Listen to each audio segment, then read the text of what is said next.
Bueno, muchas gracias, doctor Sandler. Ciertamente es para mí nuevamente un honor estar en este prestigioso Instituto de Rioja.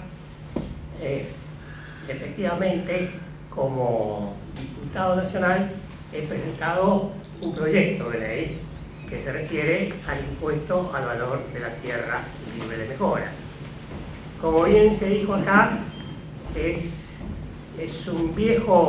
una vieja idea de la economía política que arranca con los fisiócratas y con David Ricardo. David Ricardo fue un gran propulsor de esta idea y en nuestro país numerosos estadistas la propiciaron. Como suele decir acá el doctor Sandler, rindiendo homenaje a Roque Sáenz Peña, este presidente propuso para los territorios nacionales un proyecto de ley a la tierra libre de mejoras. Lamentablemente, el fallecimiento prematuro de este presidente impidió la sanción de este proyecto de ley. Pero esto nos coloca en la problemática, porque el proyecto de Sáenz Peña era para territorios nacionales. Claro, no había ningún impedimento constitucional porque el Congreso podía legislar sobre los territorios nacionales.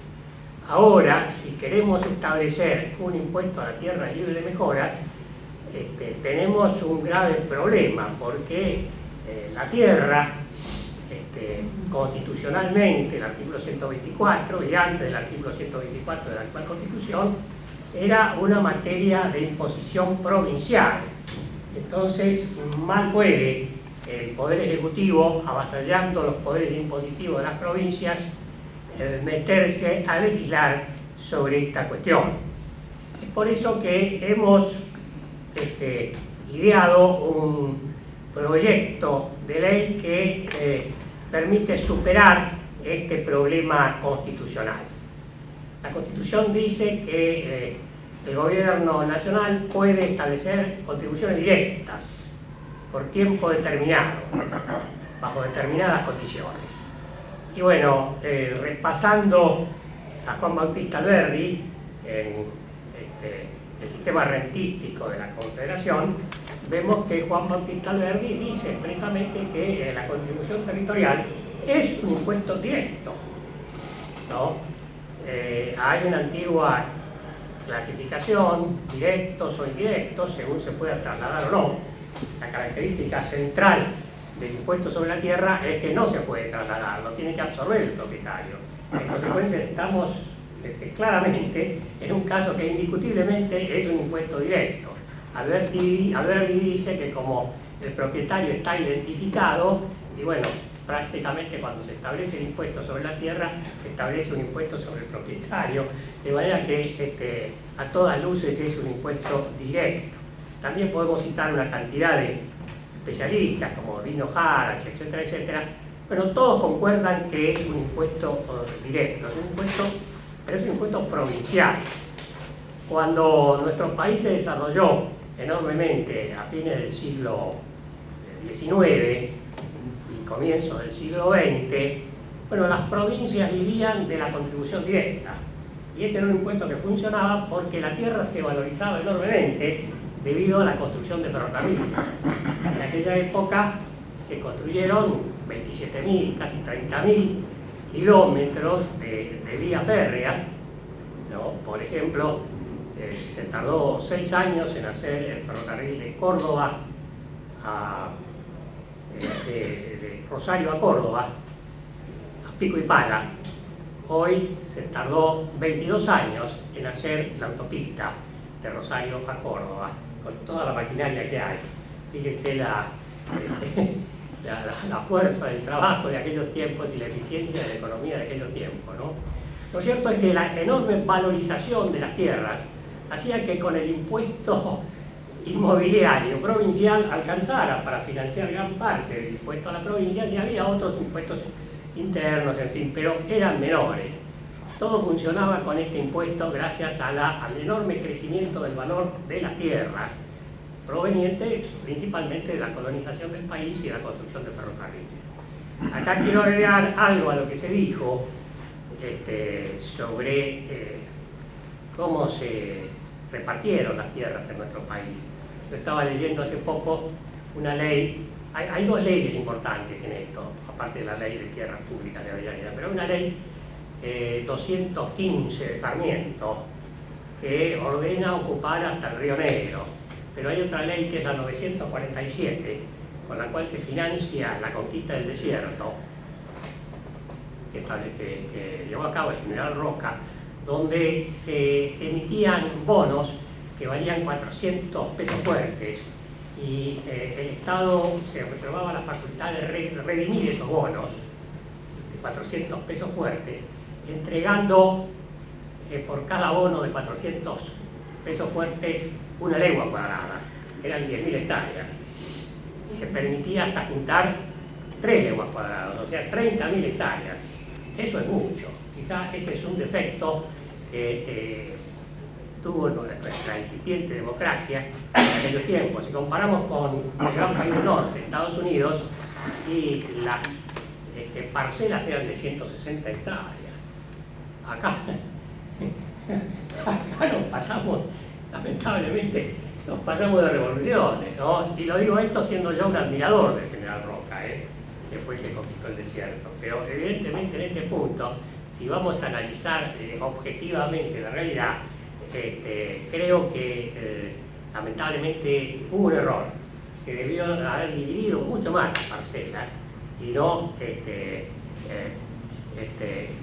digamos, una legua cuadrada. Una legua cuadrada, 10.000 hectáreas, por un bono de 400 pesos fuertes, bueno, parece demasiado.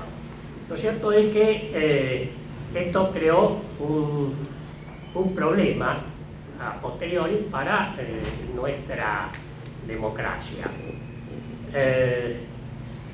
Ahora, el problema que tenemos nosotros es cómo, a la luz de las disposiciones constitucionales, legislamos sobre este impuesto. Yo estaba pensando en un sistema que está en el proyecto de ley que les voy a dejar acá, que presenté en el Congreso, que espero que los mismos que estamos acá podamos ir al Congreso y explicarlo a los señores diputados, que consiste en lo siguiente. Se establece por ley nacional, aprovechando el artículo 75, inciso segundo, que dice que el gobierno federal puede establecer contribuciones directas. Como esta es una contribución directa, se establece por ley nacional. El problema es la colisión que se produce con las provincias, que evidentemente tradicionalmente legislan el impuesto inmobiliario. Entonces, la forma de conciliar esto es mediante la aprobación que las legislaturas de las provincias tendrían que hacer a esta ley, y como contrapartida el gobierno nacional permite computar el impuesto a la tierra libre de mejoras como pago a cuenta de ganancias.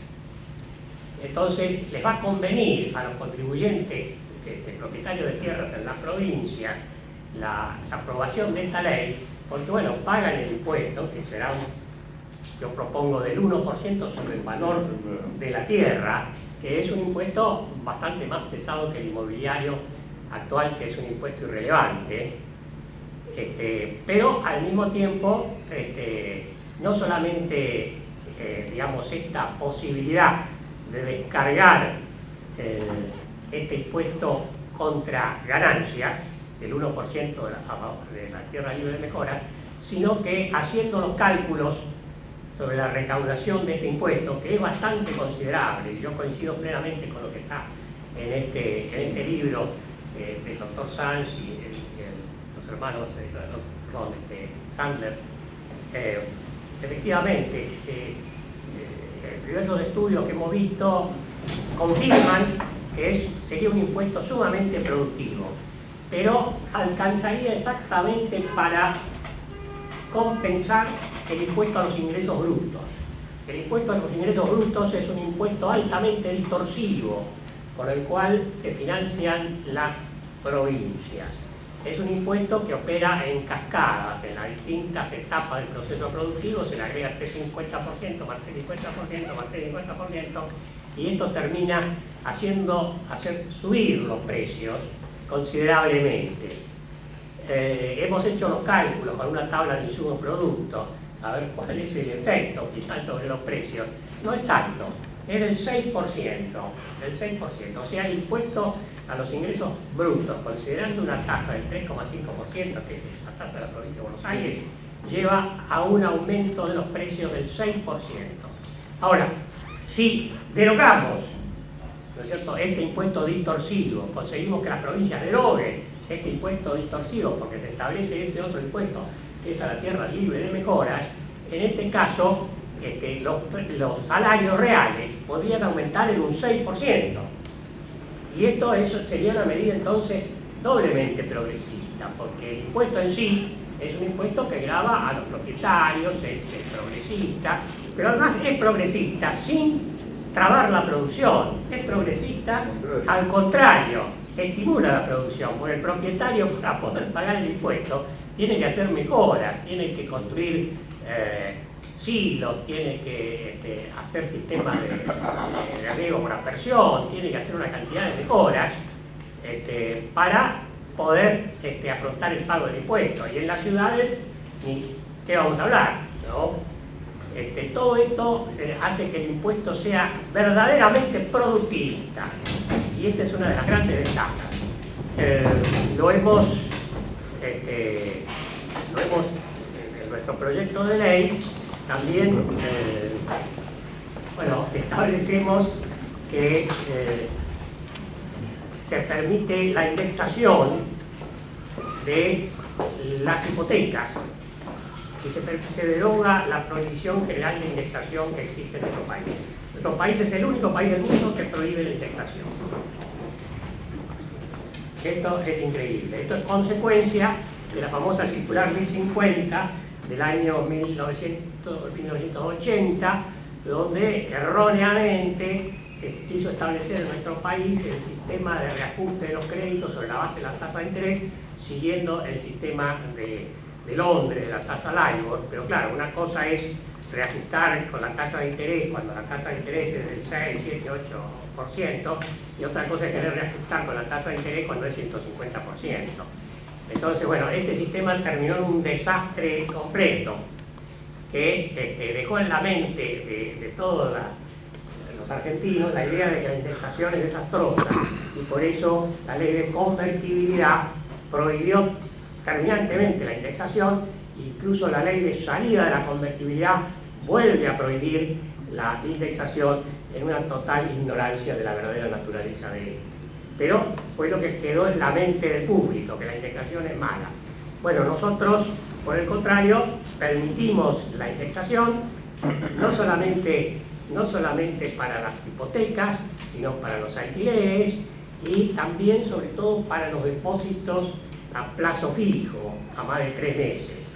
Esto es muy importante, porque como se dice que la indexación retroalimenta la inflación, nosotros, al proponer la indexación de los depósitos a plazo fijo a más de 3 meses, le damos al público una alternativa para que no compre el segundo auto, la tercer lavarropa, o haga un exceso en la demanda de bienes, y por el contrario pueda poner su dinero en un plazo fijo indexado. Eso es ahorro, y el ahorro es el antídoto perfecto a la inflación. Por eso pensamos que si lo legislamos bien a esta cuestión de la indexación, no tiene por qué desembocar en hiperinflación. De hecho, en Chile existe este sistema desde hace varios años, y Chile en este momento tiene una inflación del 1,5% anual.